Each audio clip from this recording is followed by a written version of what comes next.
आज आपण बनवूया रवा कुरडई। त्यासाठी रवा 3 दिवस पाण्यामध्ये भिजू घालायचा। 3 दिवस पाणी बदली करायचं।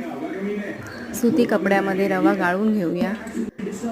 अशा पद्धतीने रवा गाळून झाला की रात्रभर तसंच ठेवायचा।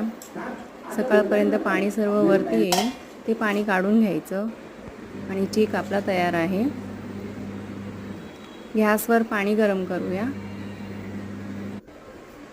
1 तांब्या पाणी घेतलंय, त्याच्यामध्ये तुरटी, चवीनुसार मीठ, मग चीक घालायचा।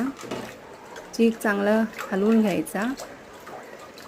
चीक जड होतो त्यासाठी लाटण्याचा उपयोग करायचा। लाटण्याने चीक मस्त हलवून घ्यायचा। चिकाची गोळी तयार झाली की समजायचं आपला चीक शिजला आहे। अशा पद्धतीने आता कुरडई करून घेऊया।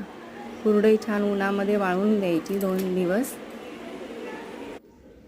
कुरडई वाळली की उन्हामध्ये तळून घेऊया।